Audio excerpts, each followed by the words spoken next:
네, 5월 26일 금요일 그 사랑 교회 매일 묵상 시작하겠습니다. 음, 우리가 하이데베르크 요리문답 계속 공부하고 있는데 인간의 비참함에서 우리가 구원을 얻었고 구원을 얻은 사람이 그 구원의 은혜에 대한 감사로서의 선행에 대해서 우리가 공부를 했고 이제 그 감사로서의 선행이 하나님의 말씀을 지킨다는 그런 십계명에 대해서 공부하고 있습니다. 지금 제3용도 이렇게 썼는데 이 제3용도에 대해서 오늘 잠깐 또 살펴보겠습니다. 94문은 이제 1계명부터 쭉 설명을 하는 거예요. 1계명에서 하나님께서 요구하시는 것은 무엇입니까? 그 1계명이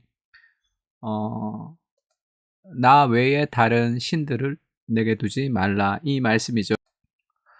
지금 이 말씀을 이제 해설하는 겁니다. 내 영혼의 구원을 간절히 바라는 만큼 온갖 우상숭배와 마술과 점치는 일과 미신, 성인이나 다른 피조물에게 기도하는 것을 피하고 멀리하는 것입니다. 더 나아가 유일하시고 참되신 하나님을 바르게 알고 그분만을 신뢰하며 모든 겸손과 인내로 그분에게만 복종하고 모든 좋은 것들을 오직 그분에게서만 기대하며 마음을 다해 그분을 사랑하고 경외하며 그분만 섬기는 것입니다. 요컨대 아무리 사소한 일일지라도 하나님의 뜻을 거슬러 행하기보다는 오히려 모든 것을 포기하는 것입니다. 지금 그 1계명 나 외에 다른 신을 섬기지 말라를 이제 우상 숭배, 마술 점치는 것, 그다음에 성인 이제 세인트에게 이제 기도하는 것을 피하라 그러는데 오늘날에는 뭐 건강, 돈, 뭐 성공, 명예 그런 것들을 추구하지 그런 것들이 하나님의 자리를 차지하지 마라. 뭐 그렇게 또 이제 이해할 수 있겠죠.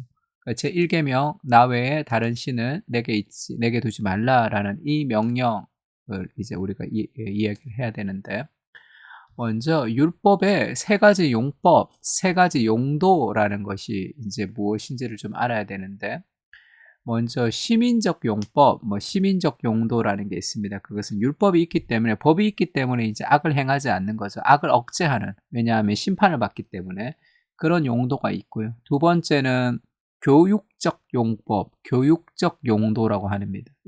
이것이 뭐냐면 인간이 죄인이라 우리가 율법을 다 지킬 수 없죠. 그래서 내가 율법을 지킬 수 없다는 것을 깨닫고 예수 그리스도의 은혜를 간구하는 그래서 사도 바울이 율법이 우리를 그리스도께로 인도하는 몽학 선생, 초등학교 교사가 된다, 선생님이 된다 이런 표현을 했죠. 그러니까 내가 율법을 지킬 수 없는 절망이 그리스도의 은혜를 사모하도록 그리스도를 영접해서 구원에 이르도록 하는 그런 교육적 용도가 있다는 거예요. 그리고 나서 이제 구원을 받은 사람은 어떻게 살아야 되는가 하면 구원을 받은 이후에 우리가 어떻게 살아야 될지가 이제 율법을 지키는 것으로 우리가 어떻게 살아야 될지를 알려주는 그걸 교훈적 용법이라고 합니다. 그러니까 십계명은 안 지키면 심판받아 이 말이 아니라 은혜를 받은 우리가 그리스도를 위해서 살아갈 수 있다. 우리가 어떻게 살아가는 것이 가장 행복할 수 있을까 할 때 구원받은 우리가 살아가야 될 삶의 방향과 이정표를 제시하는 것이 그게 십계명이죠. 그래서 구원 이후의 감사가 십계명인 겁니다. 우리가 그렇게 살아갈 수 있는 그래서 구원에 대한 감사로서 십계명이 있는 거예요. 안 지키면 죽는다. 지금 그런 개념이 아니라 제3용도로서 은혜를 받아서 구원을 얻은 우리가 어떻게 살아야 됩니까? 인생을 하나님의 말씀에 순종하면서 살아갈 때 가장 행복하다. 그 얘기를 우리에게 하고 있습니다. 그래서 1계명에서 하나님께서 요구하시는 것은 그 이스라엘의 왕인 여호와, 이스라엘의 구원자인 만군의 여호와가 이같이 말하노라. 나는 처음이요, 나는 마지막이라. 나 외에 다른 신이 없느니라. 그 하나님이 처음과 마지막이고 다른 신이 없는 유일한 하나님이시다라는 얘기를 합니다. 근데 우리가 이제 그 하나님을 믿지 않고 다른 것들을 신격화하는 거죠. 하나님보다 더 사랑하는 대상을 만들어가는 겁니다. 그래서 그것을 이제 우상에게서 멀리하라 이렇게 얘기하죠. 그래서 레위기에는 신접한 자와 박수를 믿지 말고 그들을 추종하여 스스로 더럽히지 말라. 나는 너희 하나님 여호와니라. 하나님의 자리를 다른 것들에게 내어주지 마라 이렇게 얘기합니다. 오늘날에는 성공과 돈과 명예와 인정과 통제와 어떤 그런 것이 하나님의 자리를 차지하는 거죠. 그런 문화적 내러티브가 하나님의 자리를 차지해서 정말로 하나님이 첫 번째 사랑의 대상이 아닐 때가 있습니다. 호세아서 6장 3절에는 그러므로 우리가 여호와를 알자 힘써 여호와를 알자 그의 나타나심은 새벽 빛같이 어김없나니 비와 같이 땅을 적시는 늦은 비와 같이 우리에게 임하시리라 하니라. 우리가 힘써 여호와를 알아야 되겠죠. 여호와를 알아야지 사랑하고 우리가 섬길 수 있습니다. 그리고 신명기 6장 5절에 하나님을 마음을 다하고 뜻을 다하고 힘을 다하여 내 하나님 여호와를 사랑하라 이렇게 얘기합니다. 예수 그리스도께서 나를 위해서 흘리신 피, 내 인생을 위해서 그리스도께서 나를 위해서 지불하신 그 대가, 그 은혜를 기억할 때 우리가 마음과 뜻과 힘을 다해서 하나님을 사랑할 수밖에 없는 거죠. 그것이 하나님을 가장 사랑하는 것입니다. 뭐 결혼을 했거나 우리가 그 여자친구가 있는데 우리가 결혼을 했는데 아내와 남편을 가장 사랑하지 않고 다른 남자와 다른 사람을 가장 사랑한다고 할 때 그것이 말이 되지 않는 것처럼 그것이 우리에게 이해되지 않는 것처럼 하나님을 믿으면서 하나님보다 더 사랑하는 대상이 있다는 그것이 말이 되지 않는 것이 되는 거죠. 그리고 하나님을 가장 사랑하지 않을 때는 결국 어떻게 되느냐 하면 하나님을 가장 사랑하지 않아도 괜찮으면 하나님이 나 외에 다른 신을 섬기지 말라 이런 말씀을 하지 않겠죠. 그것은 속고 있기 때문에 그렇습니다. 예레미야서 2장 13절에는 내 백성이 두 가지의 악을 행하였는데 첫 번째 악은 생수의 근원인 하나님을 버렸습니다. 하나님이 생수의 근원이 돼요. 근데 하나님을 버렸기 때문에 물을 먹지 못하는 거예요. 그러면서 하나님이 아닌 스스로 웅덩이를 파는 것이죠. 바벨의 정신이죠. 인간 스스로 이름을 내고 싶어하는 이 스스로 웅덩이를 판 것인데 그것은 물을 가두지 못할 터진 웅덩이들이니라. 하나님을 가장 사랑하지 않을 때 인간이 추구하는 그 모든 것은 결국 터진 웅덩이로 끝이 나는 거예요. 진정한 행복은 생수의 근원이 되는 하나님께 있습니다. 그렇지 않으면 늘 목마른 인생으로 살아갈 수밖에 없죠. 스스로 웅덩이를 판 내가 하나님이 되기 때문에 그렇습니다. 그래서 그 사랑에는 두 가지 사랑이 있다 이렇게 얘기했죠. 이게 아구스티누스가 기독교 교양에서 그렇게 얘기했는데 하나를 라틴어로 프루이라고 합니다. 향유하는 사랑이죠. 그 다음에 우티라고 사용하는 사랑이 있다는 거예요. 그래서 향유의 대상이 있고 향유의 사랑이 있고 사용하는 사랑이 있습니다. 돈과 명예와 그 다음에 다른 사람을 사랑하는 것은 이 사용하는 사랑이라고 할 수 있어요. 그 다음에 하나님을 이 예배의 대상, 향유의 대상으로 향유하는 사랑으로 사랑하라는 거죠. 근데 향유의 대상을 사용의 대상으로 전락시키면 그 사랑의 순서가 바뀌는 것이 죄가 됩니다. 그러니까 죄를 어거스틴이 disordered love라고 해요. 순서가 바뀐 사랑. 하나님보다 더 사랑하는 것들이 있으면 그것이 죄가 되는 거예요. 그래서 하나님을 가장 사랑하면 나머지를 다 사용할 수 있습니다. 돈도 취미도 명예도 다 얼라이먼트가 되는 거예요. 그러니까 하나님을 가장 사랑하면 모든 것을 다 누릴 수 있습니다. 그러나 다른 것을 하나님의 자리에 올려두면 그것이 우리를 노예로 삼는 거예요. 그래서 마틴 루터가 이런 얘기를 한번 한 적이 있습니다. 하나님을 가장 사랑하라. 그리고 나머지를 네 마음대로 하라. 이렇게 얘기했어요. 무슨 말인지 알겠죠? 향유의 대상을 향유하게 되면 나머지를 다 얼라이먼트 되게 있습니다. 그러니까 하나님 나 외에 다른 신을 섬기지 마라. 이것이 가장 큰 행복이죠. 하나님을 사랑하면서 모든 것을 누릴 수 있습니다. 모든 것이 나에게 우상이 되지 않고 그것이 사용의 대상이 되어버릴 수 있기 때문에 그렇죠. 그러나 하나님을 가장 사랑하지 않을 때 그것이 향유의 대상이 되고 그것이 우리를 노예로 삼게 되는 것입니다. 그래서 이런 말씀이 있죠. 신명기 10장 13절에 내가 오늘 너의 행복을 위하여 내게 명하는 여호와의 명령과 규례를 지킬 것이 아니냐. 그게 가장 행복한 삶이죠. 신명기 33장 29절도 마찬가지입니다. 이스라엘이여 너는 행복한 사람이로다. 왜 그렇죠? 여호와의 구원을 너같이 얻은 백성이 누구냐? 그는 너를 돕는 방패시요 내 영광의 칼이시로다. 너의 대적이 내게 복종하리니 네가 그들의 높은 곳을 밟으리로다. 우리가 행복한 사람이 되는 이유는 하나님의 사랑을 우리에게 받기 때문에 그렇습니다. 그것을 우리에게 알려주시는 분이 그리스도이시죠. 그리스도의 십자가의 죽음으로 우리가 하나님의 자녀가 되었습니다. 그것이 우리 인생의 관계적 행복 주는 거죠. 자, 1계명에서 하나님이 요구하시는 것이 무엇입니까? 내 영혼의 구원을 간절히 바라는 만큼 온갖 우상숭배, 마술과 점치는 일과 미신, 성인이나 다른 피조물에게 기도하는 것을 피하고 멀리하는 것입니다. 더 나아가 유일하시고 참되신 하나님을 바르게 알고 그분만을 신뢰하며 모든 겸손과 인내로 그분에게만 복종하고 모든 좋은 것들을 오직 그분에게만 기대하며 마음을 다해 그분을 사랑하고 경외하며 그분만 섬기는 것입니다. 요컨대 아무리 사소한 것일지라도 하나님의 뜻을 거슬러 행하기보다는 오히려 모든 것을 포기하는 것입니다. 참된 행복이죠. 세 가지 기도 제목 가지고 기도합시다. 우리가 그리스도를 통해서 하나님의 사랑을 깊이 이해할 수 있게 주님 도와주십시오. 그래야 순종할 수 있겠죠. 사랑 안에서. 하나님을 가장 사랑하는 사랑의 순서를 통해서, 사랑의 질서를 통해서 참된 행복을 누리게 하옵소서. 향유하는 대상을 향유하며 사용하는 대상을 사용할 때 누리는 그 삶의 질서죠.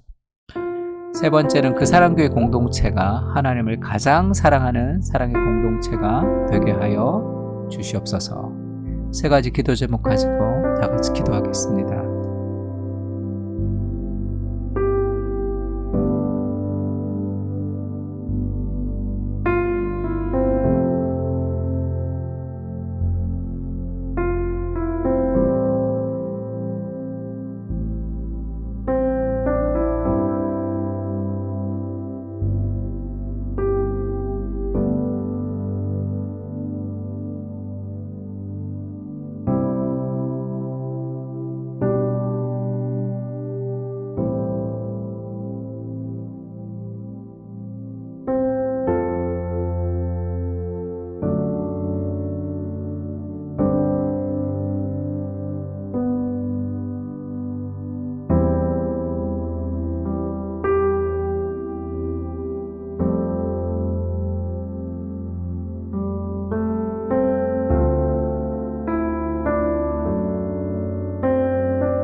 네.